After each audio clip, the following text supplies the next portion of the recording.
स्वागत है career consultancy के ऑनलाइन प्लेटफॉर्म पर। कैसे हैं आप लोग? उम्मीद करते हैं अच्छे होंगे, स्वस्थ होंगे। तो आज के लेक्चर में संविधान के एक और महत्वपूर्ण टॉपिक पर बात किया जाए और वो होगा संविधान का भाग 2। जैसा बोर्ड पर आप देख पा रहे हैं, संविधान का भाग 2, और उस भाग 2 में शामिल क्या है? नागरिकता। तो नागरिकता क्या होती है? भारत की नागरिकता कैसे प्राप्त होगी? नागरिकता का अंत कैसे हो सकता है?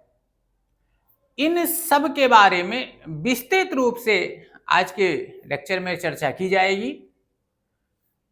संविधान के किस अनुच्छेद के अंतर्गत इसकी चर्चा की गई है? 1947 के विभाजन के बाद नागरिकता क्या प्रावधान है? नागरिकता के संबंध में कानून बनाने का अधिकार किसको दिया गया है? इन सब बिंदुओं पर क्रमवार चर्चा किया जाएगा, विस्तृत चर्चा किया जाएगा। इंपॉर्टेंट टॉपिक है, यहां से क्वेश्चन पूछे जाते हैं।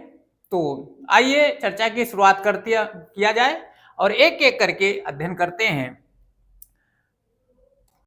तो जैसे मेन टॉपिक हमारा है नागरिकता, तो पहले तो ये जान लें कि भारत में नागरिकता किस प्रकार की है। किस प्रकार का मतलब ये है कि एकल नागरिकता का प्रावधान है या दोहरी नागरिकता है, क्योंकि विश्व के बहुत सारे ऐसे आपको देश मिलेंगे जहां एकल नागरिकता का प्रावधान है, बहुत से ऐसे देश हैं जहां दोहरी नागरिकता का प्रावधान है। तो भारत में कैसा है, हम इस पर बात करते हैं। तो पहले नागरिकता होती क्या है? तो जो भारत, अब चूंकि भारत के संदर्भ में बात कर रहे हैं, तो भारतीय नागरिक होते कौन हैं? वह व्यक्ति जो भारतीय नागरिक होंगे वो क्या होंगे? राज्य के पूर्ण रूप से सदस्य होते हैं। क्योंकि किसी देश में बहुत सारे व्यक्ति रहते हैं, तो जो राज्य के पूर्ण सदस्य होते हैं वो उस देश के नागरिक होते हैं। अर्थात भारतीय राज्य के जो पूर्ण सदस्य होंगे वो भारत के नागरिक होंगे। उसके बाद में जो नागरिक होंगे उनको सिविल अधिकार और राजनीतिक अधिकार दोनों प्राप्त होते हैं। सिविल अधिकार भी प्राप्त होते हैं और नागरिक अधिकार राजनीतिक अधिकार दोनों प्राप्त होते हैं। ठीक है ना? और मूल अधिकार के रूप में जो भी भारत के नागरिक होंगे उनको सिविल और राजनीतिक अधिकार प्राप्त होंगे ही होंगे। साथ में मूल अधिकार के अंतर्गत बाकी सारे मूल अधिकार तो हैं ही हैं, जो अनुच्छेद संख्या 32 से लेकर 12 से लेकर के 35 के बीच में जिसका वर्णन किया गया है वो सबको मिले हैं। लेकिन स्पेशल जो अधिकार भारतीय नागरिक को मूल अधिकार के अंतर्गत मिला है, यदि वो कोई भी व्यक्ति जो भारत में रह रहा है और यदि वह भारत का नागरिक नहीं है, तो मूल अधिकार के अंतर्गत ये जो कुछ अनुच्छेद दर्शाए गए हैं, इनके तहत जो फंडामेंटल राइट्स है वो उन व्यक्तियों को नहीं मिलता है जो भारत के नागरिक नहीं होते हैं। जो भारत के नागरिक नहीं हैं, रह रहे हैं, ठीक है, लेकिन भारत के जो नागरिक नहीं हैं उनको इन अनुच्छेद में शामिल मूल अधिकार नहीं प्राप्त होते हैं। तो ये नागरिक कौन है और क्या उनको अधिकार होता है? राजनीतिक अधिकार भी है और सिविल अधिकार भी है, मूल अधिकार तो है ही है। अब भारत में नागरिकता कैसी है यदि इस पर बात किया जाए, जो भारत की नागरिकता है वो एकल नागरिकता है। एकल नागरिकता है। जो भारत की नागरिकता है वो कैसी नागरिकता है? एकल नागरिकता है। जैसे ब्रिटेन की नागरिकता की बात की जाए तो ब्रिटेन में भी क्या है? एकल नागरिकता का प्रावधान है। और चूंकि नागरिकता से संबंधित जो प्रावधान है वो हमने ब्रिटेन के संविधान से ही लिया है, तो भारत में भी एकल नागरिकता का प्रावधान है। अर्थात कोई भी व्यक्ति जो भारत में है वो यदि नागरिक है तो किसका नागरिक है? वो भारत का नागरिक है। यही चीज यदि आप अमेरिका की बात कर लें तो अमेरिका में जो यूएसए है आपका, यूएसए में दोहरी नागरिकता का प्रावधान है, दोहरी नागरिकता का प्रावधान है, ठीक है ना। वो वहां यूएसए का कोई नागरिक तो है ही, साथ में उस राज्य का भी नागरिक होता है, क्योंकि अमेरिका भी राज्यों का एक संघ है। तो भारत में एकल नागरिकता का प्रावधान है और एक नागरिक के रूप में क्या क्या अधिकार प्राप्त होते हैं, ये चीजें शामिल की गई हैं। अब यदि संवैधानिक प्रावधानों पर बात करें कि नागरिकता को कहां शामिल किया गया है, किस अनुच्छेद के तहत शामिल किया गया है, थोड़ा सा इस पर बात किया जाए। तो संवैधानिक उपबंधों पर यदि हम बात कर लें तो संविधान के भाग 2, ये इंपॉर्टेंट चीज है, आपको ध्यान रखना है। संविधान के भाग 2, कभी ये भी ऐसे ही क्वेश्चन पूछ लिया जाता है कि संविधान के किस भाग में नागरिकता का प्रावधान है। तो संविधान के भाग 2 में और किस अनुच्छेद में, अनुच्छेद संख्या 5 से 11, 5 से 11 के मध्य नागरिकता का प्रावधान किया गया है। 5, 6, 7, 8, 9, 10 और 11 इन अनुच्छेदों में विस्तृत रूप से नागरिकता के बारे में छोटी छोटी चीजों का उल्लेख किया गया है। तो यह है संवैधानिक प्रावधान, संविधान के भाग 2 अनुच्छेद संख्या 5 से 11। अब एक चीज और समझते हैं, किन किन अनुच्छेद में क्या क्या है, यह अभी हम बाद में समझते हैं। जो इन संविधान के भाग 2 के इस अनुच्छेद में जो प्रावधान किया गया है उसको थोड़ा सा समझिएगा। इसमें अस्थायी एवं विस्तृत कोई प्रावधान नहीं है।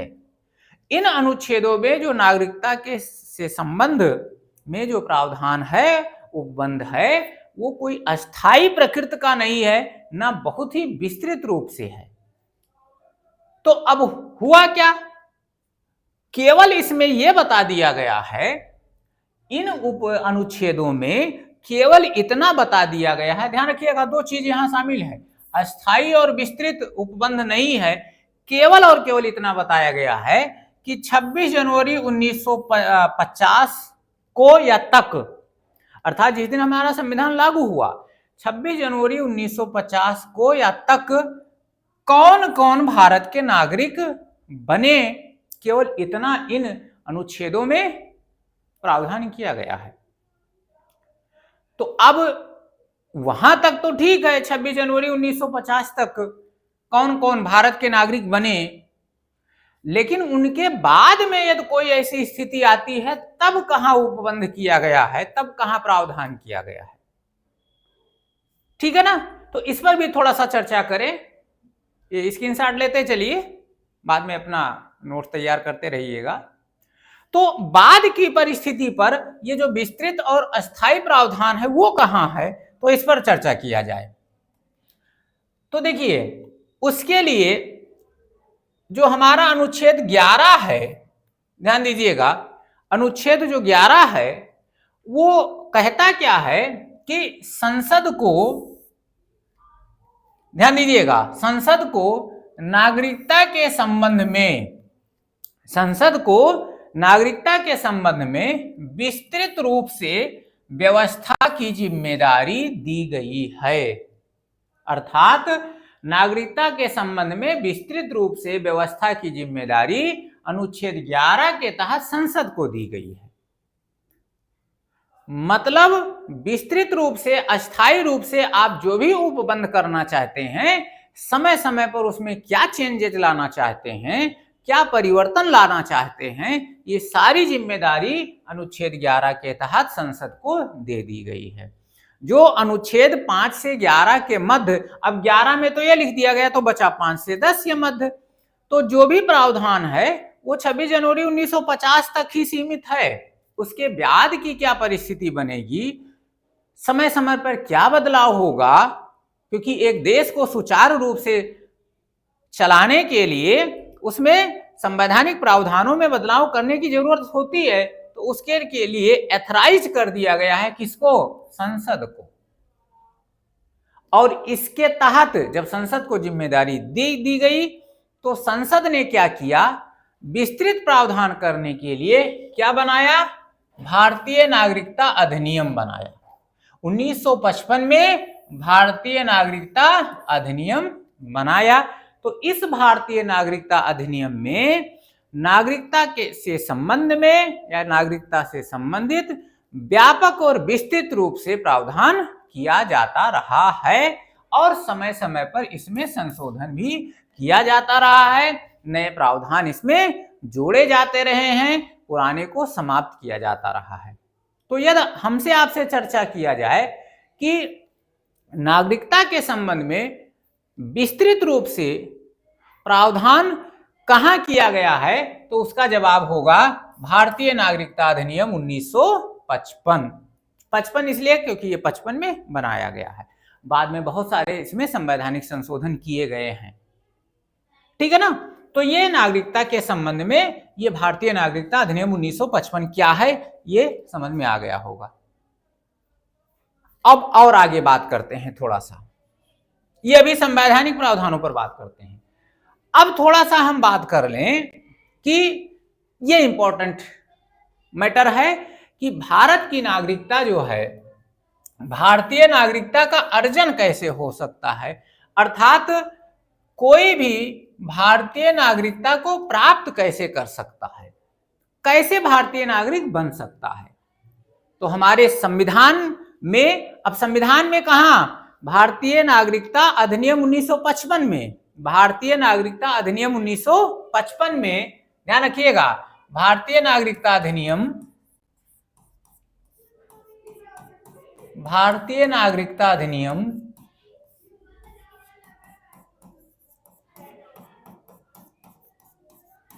1955 में यह बताया गया है कि 5 तरीके से,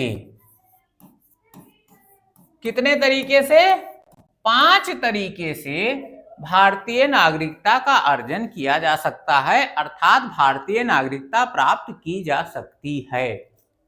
भारत की नागरिकता 5 तरीके से अर्जित की जा सकती है। यह कहां बताया गया है? भारतीय नागरिकता अधिनियम 1955 में बताया गया है। अब वो तरीका क्या क्या है, इस पर थोड़ा सा बात किया जाए। तो पहला तरीका क्या है, विस्तार से इस पर बात किया जाएगा। पहला तरीका है जन्म से। जन्म से भारतीय नागरिकता प्राप्त हो जाती है। अब वो कैसे, जन्म से का क्या मतलब हुआ?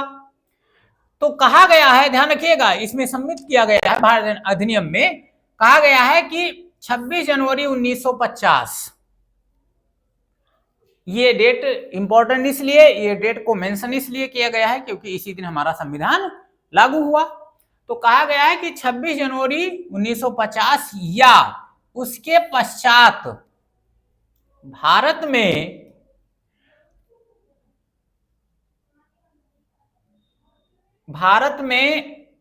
जन्म हुआ हो,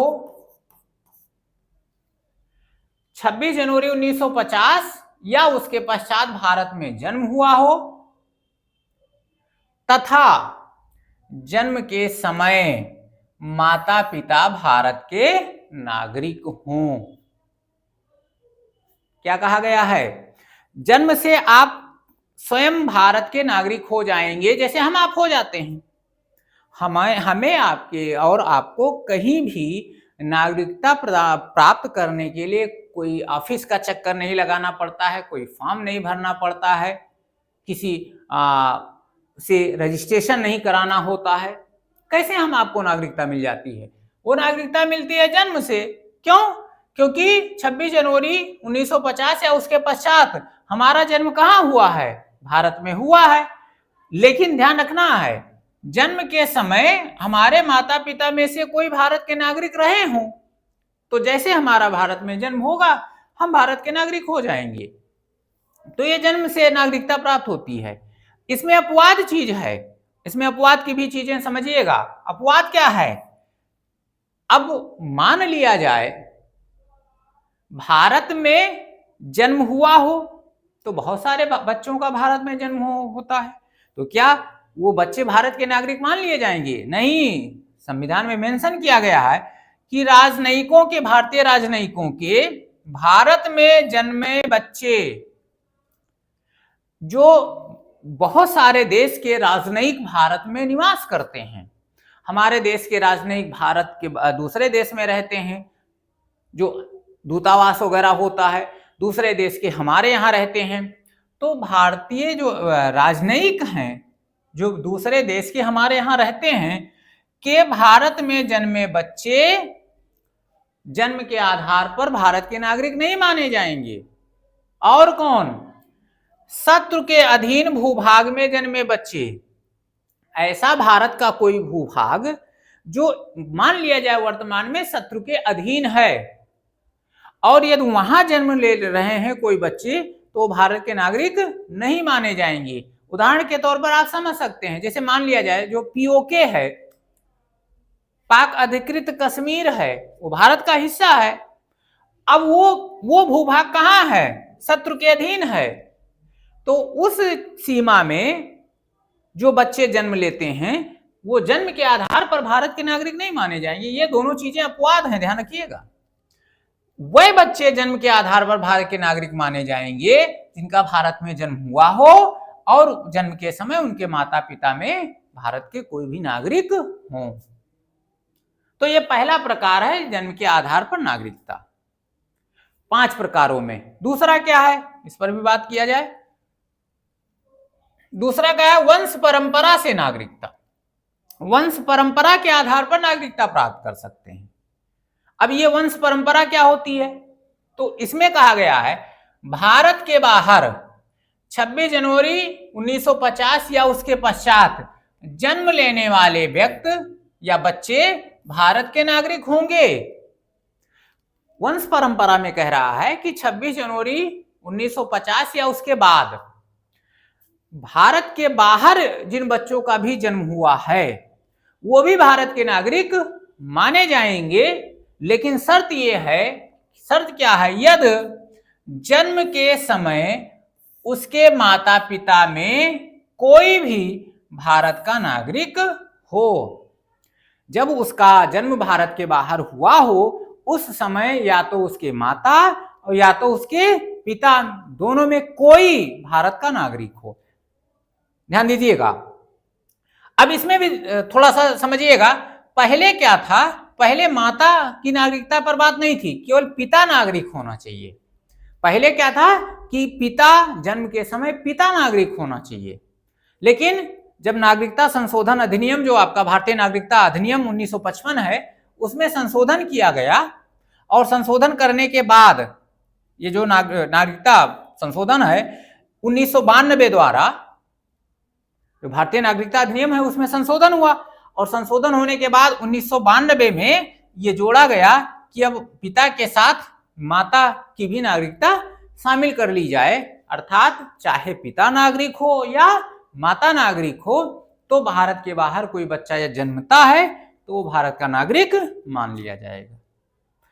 ये दूसरा आधार है, स्क्रीनशॉट लेते रहिए। चलिए अगला क्या तरीका हो सकता है? तो तीसरे तरीके पर बात किया जाए।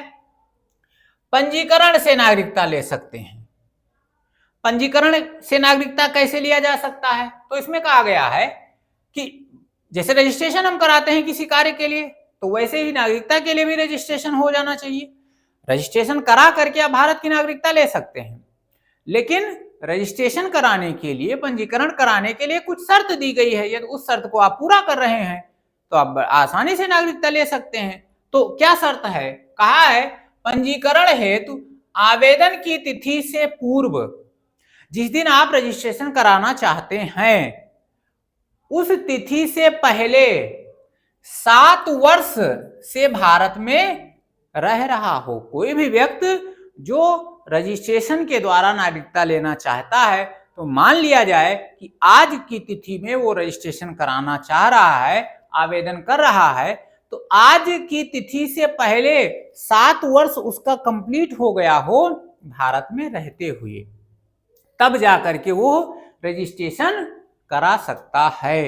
और क्या कहा गया है? शर्त यह है भारत में जन्मा हो किंतु भारत से बाहर किसी अन्य देश में रह रहा हो, वो भी रजिस्ट्रेशन करा सकता है। और क्या कह रहा है? विदेशी महिला जो किसी भारतीय से विवाह की हो अथवा करने की तैयारी में हो, वो भी रजिस्ट्रेशन करा सकती है, लेकिन ये शर्त है 7 वर्ष रह चुका हो। ठीक है ना। और कौन हो सकता है? भारतीय नागरिकों के जो अवयस्क बच्चे हैं, माइनर बच्चे हैं, वो भी रजिस्ट्रेशन के द्वारा भारतीय नागरिकता प्राप्त कर सकते हैं। और कौन? राष्ट्रमंडल देशों के नागरिक, जो राष्ट्रमंडल एक सदस्य देश हैं, उन देशों के जो नागरिक हैं वो भी पंजीकरण के द्वारा नागरिकता प्राप्त कर सकते हैं। वो कौन कौन पंजीकरण करा सकता है? इतने लोग करा सकते हैं। शर्त यह है कि 7 वर्ष से पहले 7 वर्ष तक वो भारत में रह चुके हों। तो यह तरीका है पंजीकरण के द्वारा नागरिकता प्राप्त करने का। ठीक है ना। चलिए, और क्या तरीका हो सकता है? अगले तरीके पर बात करें, देशीयकरण द्वारा। अब देशीयकरण क्या है? तो इसको एक कह सकते हैं, देशीयकरण का मतलब नागरिकता प्राप्त करने की एक प्रक्रिया है। नागरिकता प्राप्त करने की प्रक्रिया कह सकते हैं देशीयकरण को। कभी कभी इसको प्राकृतिकरण भी कहा जाता है, प्राकृतिक तरीके से भी कहा जाता है। तो आप समझ लीजिए कि वो देशीयकरण से, जैसे पंजीकरण है एक तरीका, वैसे देशीयकरण भी एक तरीका है। मतलब यदि कोई भी व्यक्ति भारत सरकार से देशीयकरण का प्रमाण पत्र प्राप्त कर लेता है तो भारत का नागरिक मान लिया जाएगा। शर्त क्या है? इसके लिए भी शर्त क्या है? ये कुछ शर्तों के साथ नागरिकता ये होती है। देशीयकरण की जो नागरिकता होती है वो कुछ शर्त के साथ नागरिकता होती है। वो शर्त क्या है? 12 वर्षों तक भारत में निवास करना चाहिए, मतलब वो भारत में 12 वर्ष तक रह चुका हो। क्योंकि पंजीकरण के द्वारा 7 साल है, पंजीकरण के द्वारा 7 साल है, लेकिन आप ध्यान रखिएगा पंजीकरण में 7 साल है, लेकिन ये इतने लोगों के लिए है, इतने लोगों के लिए है पंजीकरण द्वारा। तो अब जो इस कंडीशन से बाहर आएंगे उनके लिए क्या चीज है? उनके लिए देशीयकरण का प्रावधान है। तो देशीयकरण में क्या है? 12 वर्ष तक भारत में निवास करना चाहिए उसको, लेकिन जिसमें 12 माह आवेदन से पूर्व, जिस दिन आवेदन देशीयकरण का करना चाह रहा है उस दिन से 12 माह इकट्ठे भारत में रहा हो, 1 साल तक रहा हो कंटिन्यू, तथा पिछले 14 वर्षों में 11 वर्ष और रहा हो। कुल मिलाकर पिछले 14 वर्षों में 11 वर्ष एक रहा हो, और जब वो आवेदन करना चाह रहा हो तो 12 महीना कंटिन्यू रहा हो। तो 12 महीना वो मतलब 1 साल, और पिछले 14 साल में 11 साल वो, तो कुल मिलाकर के क्या हो जाएगा? 12 साल हो जाएगा। फिर से समझिएगा, जैसे 12 साल है, अब 12 साल में 1 वर्ष तो वो आवेदन से पहले लगातार रहा हो, और इधर 14 साल में 11 साल कभी भी रहा हो, तो कुल मिलाकर के उसका 12 साल क्या हो जाएगा? 12 साल कंप्लीट हो जाएगा। तो इस तरीके से देशीयकरण के द्वारा वो भारत की नागरिकता प्राप्त कर सकता है। चीजें समझ में आई? और क्या तरीका हो सकता है? भूमि के अर्जन द्वारा, ये 5वां तरीका है, भूमि के अर्जन द्वारा। इसमें क्या कहा गया है? इसमें कहा गया कि भारत सरकार द्वारा किसी नए भूभाग को यदि अर्जित कर लिया जाता है, अपने में मिला लिया जाता है, तो उस क्षेत्र में निवास करने वाले व्यक्ति स्वतः भारत के नागरिक हो जाते हैं, उसमें कुछ कहने की जरूरत नहीं होती है।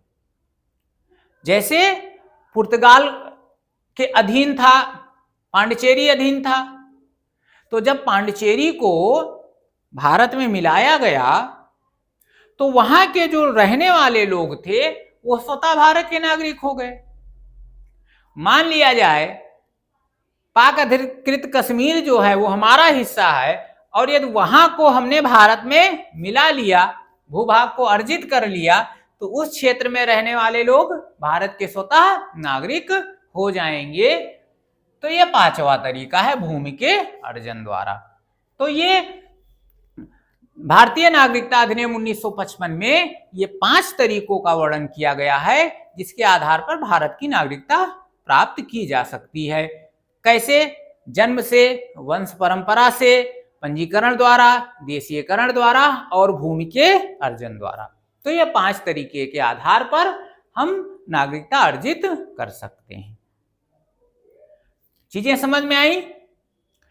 अब एक बात और, यदि नागरिकता अर्जित हो जाती है, नागरिकता प्राप्त हो जाती है, या जन्म के आधार पर हो, वंश परंपरा के आधार पर हो, नागरिकता मिल जाती है, कोई भारतीय नागरिक होता है, तो क्या उसकी नागरिकता समाप्त भी हो जाती है?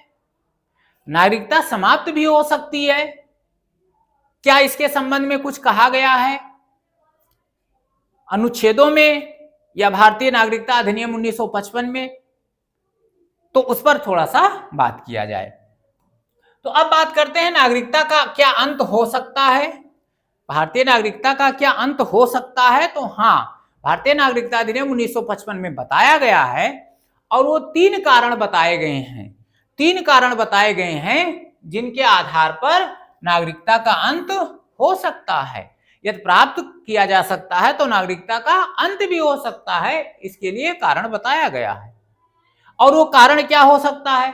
तो कहा गया है, पहला कारण क्या है कि कोई भी भारतीय नागरिक यदि किसी अन्य देश की नागरिकता ग्रहण कर लेता है, कोई भी भारतीय नागरिक किसी अन्य देश की नागरिकता ग्रहण कर लेता है, तो उसकी नागरिकता जो भारत की है वो समाप्त हो जाएगी।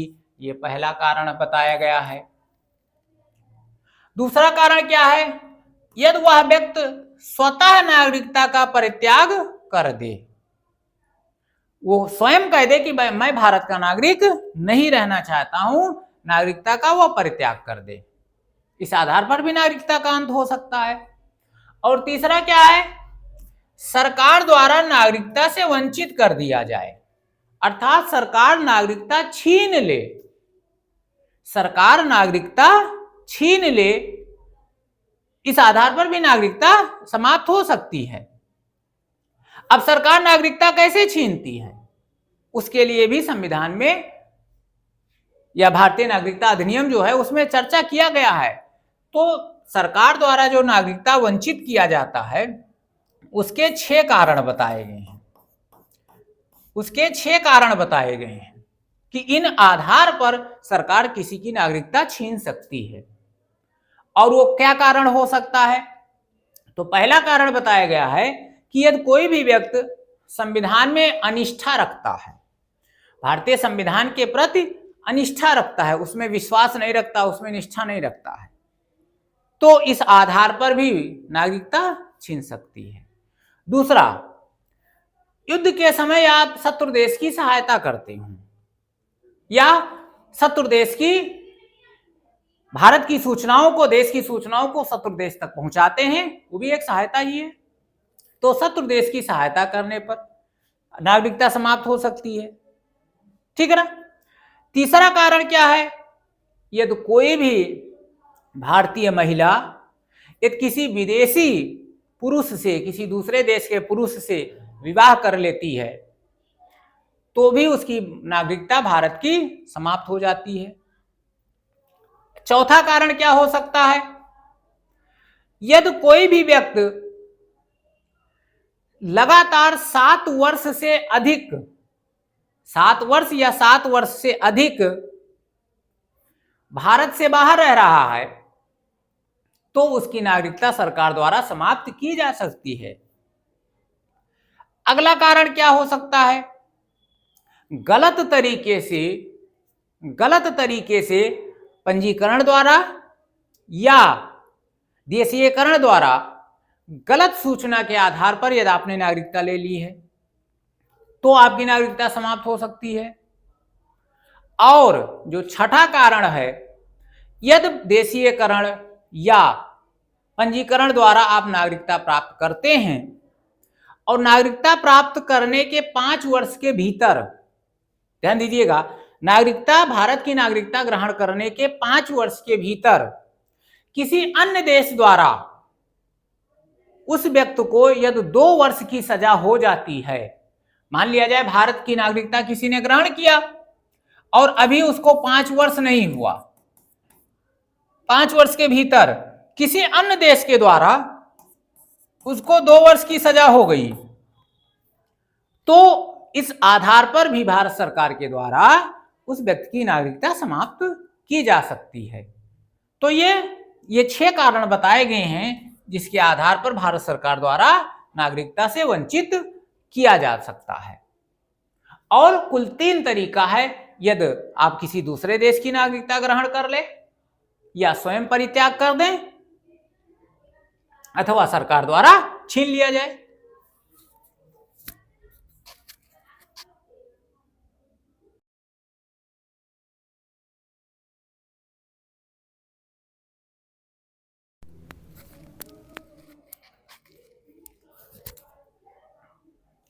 चलिए थोड़ा सा आगे बात किया जाए। तो यह हो गया नागरिकता कैसे प्राप्त हो सकती है और फिर नागरिकता का अंत कैसे हो सकता है। और क्या नागरिकता के संबंध में बात की गई है। अब बाकी जो अनुच्छेद हैं, हमने चर्चा किया था कि नागरिकता के संबंध में अनुच्छेद संख्या 5 से लेकर के 11 के बीच प्रावधान है। वैसे यहां से क्वेश्चन बहुत कम आते हैं, लेकिन समझ लीजिए कि किस अनुच्छेद में क्या क्या लिखा गया है। तो अनुच्छेद 5 में कहा गया है कि संविधान के प्रारंभ होने पर नागरिकता, इसके बारे में बात की गई है। अनुच्छेद 6 में कहा गया है कि पाकिस्तान से भारत आने वाले व्यक्तियों की नागरिकता का क्या अधिकार होगा, इसके संबंध में बात किया गया है। अनुच्छेद 7 पाकिस्तान को प्रव्रजन करने वाले जो भारत से पाकिस्तान चले गए हैं और फिर वापस आए हैं, उन व्यक्तियों के नागरिकता के संबंध में क्या अधिकार हैं, इस पर चर्चा की गई है। अनुच्छेद 8 भारतीय उद्भव के कुछ व्यक्ति जो भारत से बाहर हैं, भारत से बाहर जो जन्म लेने वाले हैं किसी अन्य देश में, पाकिस्तान को छोड़ करके किसी अन्य देश में जन्म लेने वाले हैं, उनके संबंध में नागरिकता का क्या प्रावधान है, अनुच्छेद 8 में बताया गया है। स्क्रीनशॉट ले लीजिए।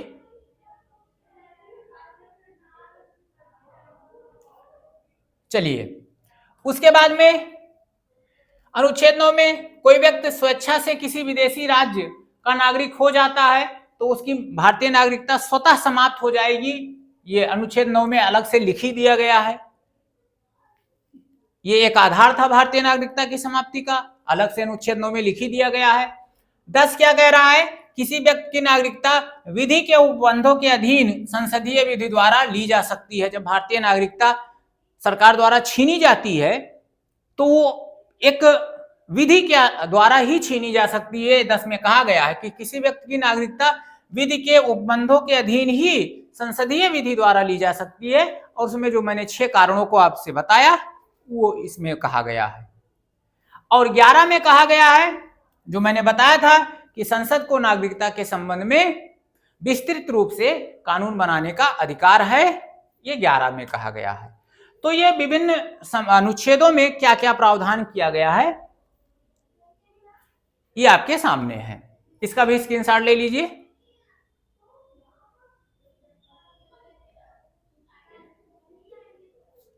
चलिए आगे और क्या कुछ बात किया गया है नागरिकता के संबंध में।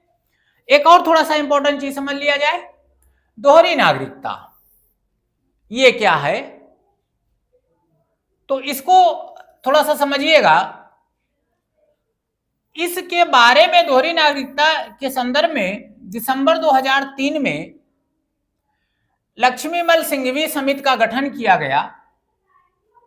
लक्ष्मीमल सिंघवी समिति का गठन किया गया और उस समिति ने दोहरी नागरिकता के संबंध में सिफारिश की, और उस सिफारिश के आधार पर जो नागरिकता संशोधन अधिनियम है उसमें संशोधन करते हुए एक विधेयक पारित किया गया 2003 में।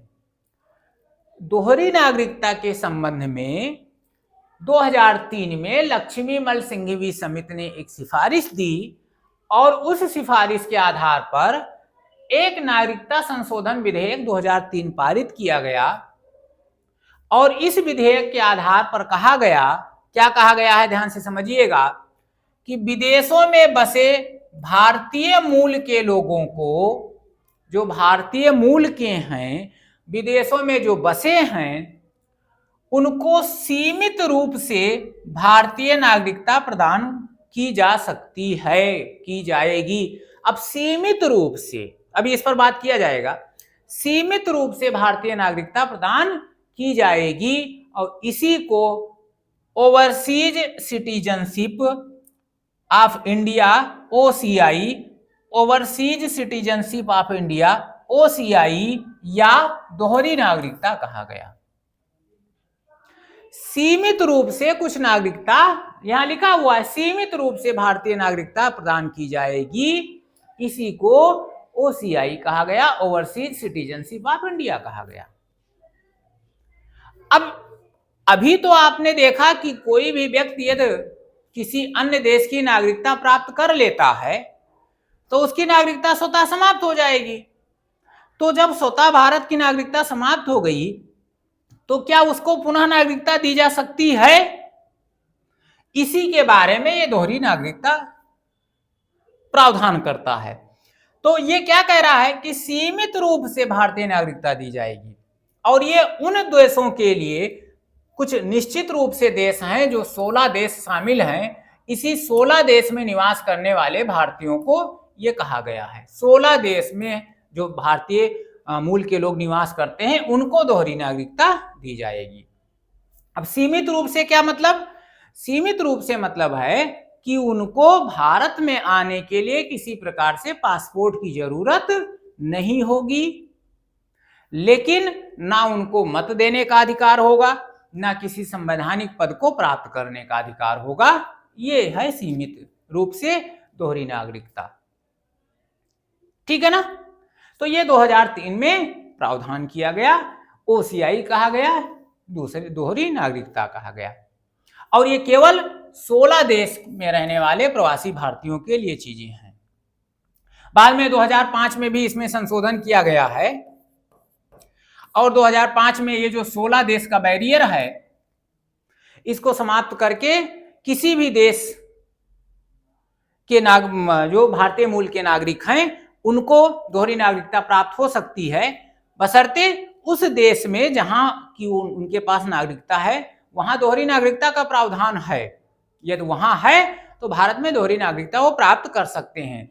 लेकिन किसी भी देश में, ध्यान रखिएगा, पाकिस्तान और बांग्लादेश शामिल नहीं है, पाकिस्तान और बांग्लादेश शामिल नहीं है, इनको नहीं मिलेगा, इन देश के नागरिकों को दोहरी नागरिकता नहीं मिलेगी, ध्यान रखिएगा। तो सीमित रूप से आप इतना समझ लीजिए कि भारतीय मूल के लोगों को कुछ सीमित अधिकार के तहत नागरिकता जब दे दी जाती है तो उसी को क्या कहते हैं? दोहरी नागरिकता या OCI कहते हैं। तो ये आपका नागरिकता से संबंधित पूरा टॉपिक था, चर्चा किया गया, समझ में आया होगा, उम्मीद करते हैं आपको अच्छा लगा होगा, समझ में आया होगा। और ये समझ में आया हो तो वीडियो को लाइक कर दीजिए, कमेंट कर दीजिए, चैनल पर यदि नए हैं तो सब्सक्राइब भी कर लीजिए। ठीक है ना? तो चलिए, उम्मीद करते हैं आपको ये वीडियो अच्छा लगा होगा। ऐसे ही अगले वीडियो में फिर मिलते हैं, तब तक के लिए जय हिंद।